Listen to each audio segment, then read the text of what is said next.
Tamil News.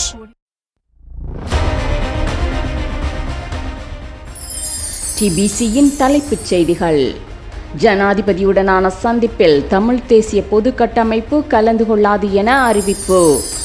பாராளுமன்ற தேர்தலை இவ்வருடம் நடத்துவதற்கான திட்டம் இல்லை என தேர்தல்கள் ஆணைக்குழு தெரிவிப்பு. ராஜபக்ச குடும்பத்திற்குள் கருத்து வேறுபாடு எழுந்துள்ளதாக அரசியல் வட்டாரங்கள் தெரிவிப்பு. கட்சியின் முடிவை நிராகரித்தவர்கள் மீது நடவடிக்கை எடுக்க நேரமில்லை என ராஜபக்சவினர் கருத்து. நியமன பத்திரங்கள் ஏற்றுக்கொள்ளப்பட்ட பின்னர் வேட்பாளர்களின் டிஜிட்டல் ஊடக தளங்களை கண்காணிக்க உள்ள தேர்தல்கள் ஆணைக்குழு. பதவிகளை துறந்த 3 அமைச்சர்களின் பொறுப்புகள் ஜனாதிபதி வசம். ஐக்கிய மக்கள் சக்தியில் இணைந்து கொண்ட பாராளுமன்ற உறுப்பினர்கள் முதலில் தேசிய மக்கள் சக்தியை அணுகியதாக அனுரகுமார திசாநாயக்க தெரிவிப்பு. சுதர்ஷனி பெர்னாண்டோ புள்ளே ஜனாதிபதி தேர்தலில் சஜித் பிரேமதாசவிற்கு ஆதரவு. பதவி கவிழ்ப்பில் அமெரிக்கா போன்ற வெளிநாட்டு சக்திகளுக்கு தொடர்பு இருப்பதாக ஷேக் ஹசீனா குற்றச்சாட்டு. இந்தியாவின் முன்னாள் வெளியுறவுத்துறை அமைச்சர் நட்வார் சிங் காலமானார்.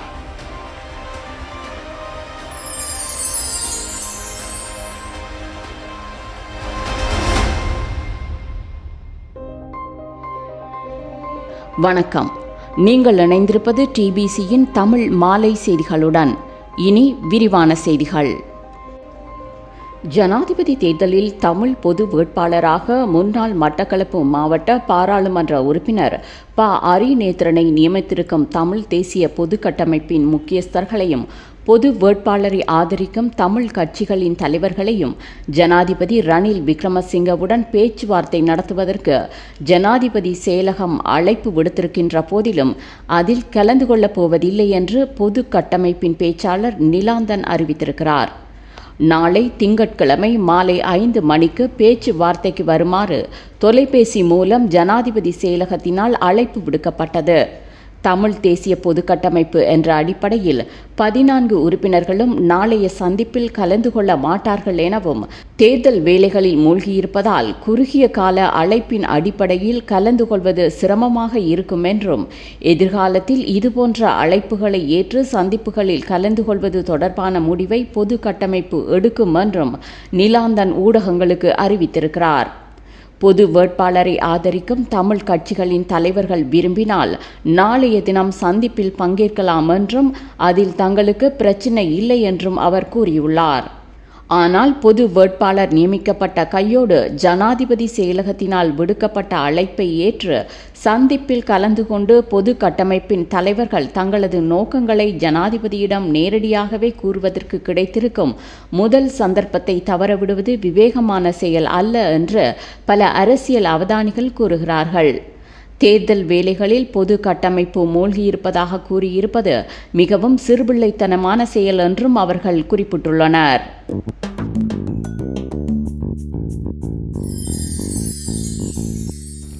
பாராளுமன்ற தேர்தலை உரிய காலத்திற்கு முன்கூட்டியே இவ்வருடம் நடத்துவதற்கான திட்டம் எதுவும் கிடையாது என்று தேர்தல்கள் ஆணைக்குழுவின் தலைவர் RMAL ரத்நாயக்க திட்டவட்டமாக கூறியுள்ளார்.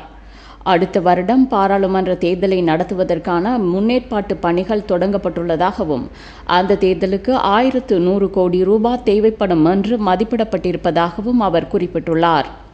அடுத்த வருடம் ஆகஸ்ட் மாதத்திற்கு முன்னதாக பாராளுமன்ற தேர்தல் நடத்தப்பட வேண்டும். இவ்வருடம் அந்த தேர்தலை நடத்தக்கூடிய தயார் நிலையில் நாங்கள் இல்லை. தற்போதைய ஜனாதிபதி பாராளுமன்றத்தை கலைப்பாரேயானால் பாராளுமன்ற தேர்தலை நடத்துவதற்கு தேவையான பணத்தை ஜனாதிபதி நிதியத்தில் இருந்தே அவர் விடுவிக்க வேண்டும் என்றும் ரத்நாயக்க குறிப்பிட்டார். எதிர்வரும் ஜனாதிபதி தேர்தலில் தான் வெற்றி பெற்றால் அன்றைய தினம் இரவே தற்போதைய பாராளுமன்றத்தை கலைத்துவிடப் போவதாக தேசிய மக்கள் சக்தியின் தலைவர் அனுரகுமார திசாநாயக்க கூறி வருகின்றமை குறிப்பிடத்தக்கது.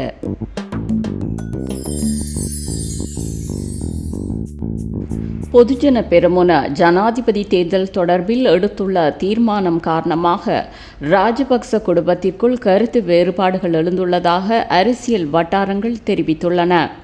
மஹிந்த ராஜபக்ச குடும்பத்தவர்கள் உட்பட ராஜபக்ச குடும்பத்தவர்கள் பலர் ரணில் விக்ரமசிங்கவிற்கு ஆதரவளிக்க வேண்டும் என்ற நிலைப்பாட்டை கொண்டுள்ளனர். முன்னாள் சபாநாயகர் சமல் ராஜபக்சவும் இராஜாங்க அமைச்சர் சசீந்திர ராஜபக்சவும் விக்ரமசிங்கவிற்கு ஆதரவளிப்பதுடன் அவருக்கே கட்சி ஆதரவளிக்க வேண்டும் என்ற நிலைப்பாட்டை கொண்டுள்ளனர் என தகவல்கள் வெளியாகியுள்ளன. யோஷித்த மற்றும் ரோஹிதவின் சந்தைப்படுத்தல் நிறுவனத்தைச் சேர்ந்த குழுவிடம் ரணில் விக்ரமசிங்கவின் பிரசாரத்தை முன்னெடுக்கும் பொறுப்பு வழங்கப்பட்டுள்ளதாகவும் தகவல்கள் வெளியாகியுள்ளன.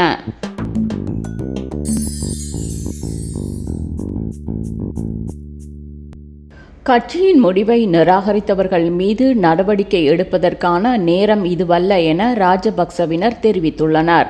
தம்மிக பெரேரா போட்டியிலிருந்து விலகிய பின்னர் ஜனாதிபதி வேட்பாளராக நியமிப்பதற்காக தினேஷ் குணவர்தன, காமினி லொகுகே உட்பட பலர் குறித்து ஆராய்ந்தோம் என தெரிவித்துள்ள முன்னாள் நிதியமைச்சர் பசில் ராஜபக்ச விஜயதாசவை கூட ஆதரித்திருப்போம் என குறிப்பிட்டுள்ளார்.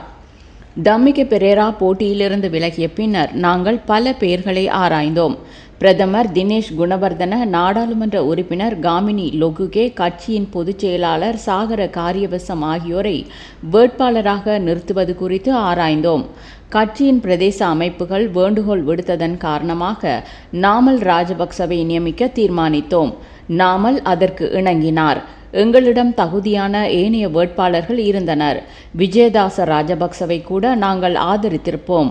அவர் வேறு கட்சியின் கீழ் போட்டியிட்டாலும் அவர் இன்னமும் நாடாளுமன்றத்தில் பொதுஜன பெரமுனவின் உறுப்பினரே என பசில் ராஜபக்ச தெரிவித்துள்ளார். இதேவேளை கட்சியின் முடிவை நிராகரித்து ரணில் விக்ரமசிங்கவிற்கு ஆதரவளித்தவர்களை கட்சியிலிருந்து வெளியேற்ற வேண்டும் என மாவட்ட மட்ட பிரதிநிதிகள் வேண்டுகோள் விடுத்துள்ளனர். அவ்வாறான முடிவை எடுத்தால் நீதிமன்றம் அதற்கு ஆதரவளிக்கும் என அவர்கள் தெரிவித்துள்ளனர். எனினும் மஹிந்த ராஜபக்சவும் பசில் ராஜபக்சவும் இது அதற்கான நேரமில்லை என தெரிவித்துள்ளனர். தற்போதைக்கு தேர்தல் குறித்து கவனம் செலுத்துவதாகவும் பலர் தங்கள் தவறுகளை உணர்ந்து மீள வருவார்கள் என உறுதியாக நம்புவதாகவும் பசில் ராஜபக்ச தெரிவித்துள்ளார். கட்சியின் நலனுக்கு எதிராக செயற்படும் இருவர் உள்ளதாகவும் அவர்கள் என்ன செய்ய திட்டமிடுகின்றனர் என்பது தங்களுக்கு தெரியும் எனவும் பசில் ராஜபக்ச குறிப்பிட்டுள்ளார்.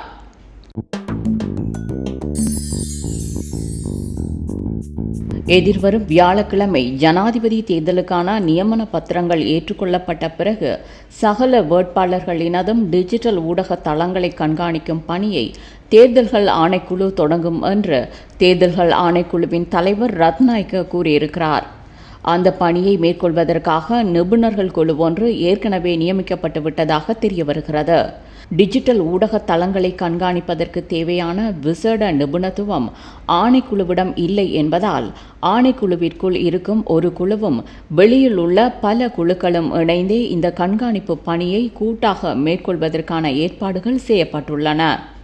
அதேவேளை முன்னைய வருடங்களைப் போன்று ஜனாதிபதி தேர்தலில் டிஜிட்டல் ஊடகங்கள் மூலமாக செய்யப்படும் பிரசாரங்களை கண்காணிப்பதற்கு தனியான பிரிவு ஒன்றை தாங்கள் அமைக்கவிருப்பதாக சுதந்திரமானதும் நீதியானதுமான தேர்தல்களுக்கான மக்கள் செயற்பாட்டு அமைப்பு பெஃப்ரலின் நிறைவேற்று பணிப்பாளர் ரோஹண ஹெட்டியாராச்சி கூறினார்.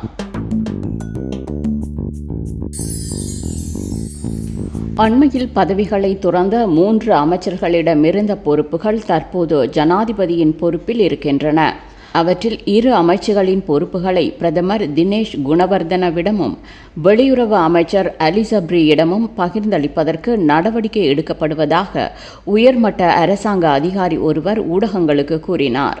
கலாநிதி விஜயதாச ராஜபக்ச பதவி விலகியதால் வெற்றிடமாக இருக்கும் நிதியமைச்சர் பதவி அலி சப்ரிக்கும், ஹரின் பெர்னாண்டோ விலகியதால் காலியான சுற்றுலாத்துறை மற்றும் காணி அமைச்சர் பதவி பிரதமர் தினேஷ் குணவர்தனவிற்கும் வழங்கப்படவிருப்பதாக அந்த அதிகாரி கூறினார்.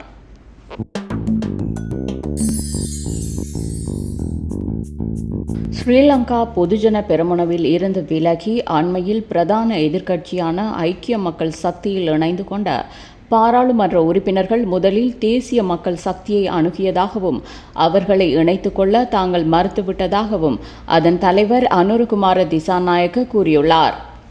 கம்பஹாவில் வெள்ளிக்கிழமை நிகழ்வொன்றில் உரையாற்றிய திசாநாயக்க பொதுஜன பெரமுன இப்போது 3 குழுக்களாக பிளவடைந்துவிட்டது. ஒரு குழு ஜனாதிபதி விக்ரமசிங்கவுடன் நிற்கிறது. இன்னொரு குழு நாமல் ராஜபக்சவுடன் நிற்கிறது. அடுத்த குழு எதிர்க்கட்சித் தலைவர் சஜித் பிரேமதாசவுடன் நிற்கிறது. அவர்களில் பலர் ஐக்கிய மக்கள் சக்தியுடன் இணைவதற்கு முன்னதாக எமது கதவை தட்டினார்கள். உங்களது கடந்த கால நடத்தைகள் தவறானவை, சென்று வாருங்கள், வணக்கம் என்று கூறி அவர்களை நாம் திருப்பி அனுப்பிவிட்டோம் என்று அனுரகுமார திசாநாயக்க கூறினார்.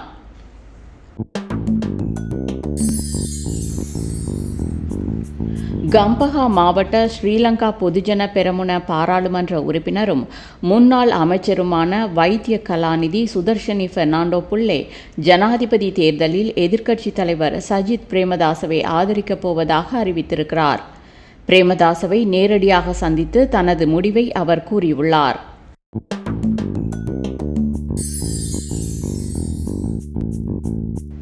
மக்கள் கிளர்ச்சியை அடுத்து நாட்டை விட்டு தப்பியோடி இந்தியாவில் தங்கியிருக்கும் முன்னாள் பங்களாதேஷ் பிரதமர் ஷேக் ஹசீனா தன்னை பதவி கவிழ்த்ததில் அமெரிக்கா போன்ற வெளிநாட்டு சக்திகளுக்கு தொடர்பு இருக்கிறதென்று குற்றஞ்சாட்டியுள்ளார்.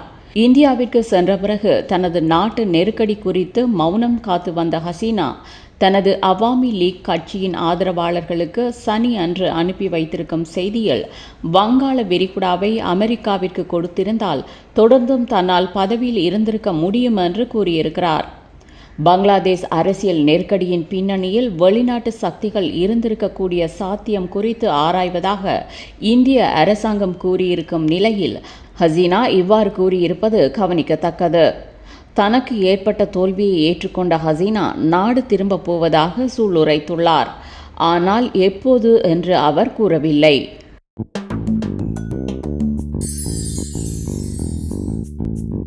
இந்தியாவின் முன்னாள் வெளியுறவுத்துறை அமைச்சர் நட்வர் சிங் நேற்று புதுடெல்லியில் காலமானார்.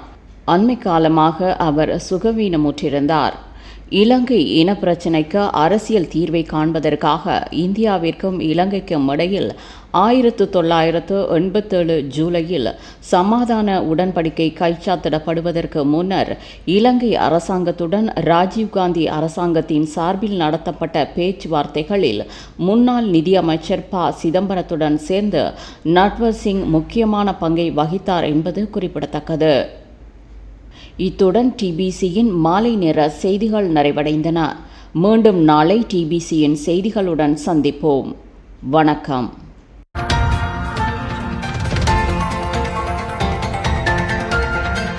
TBC Tamil News.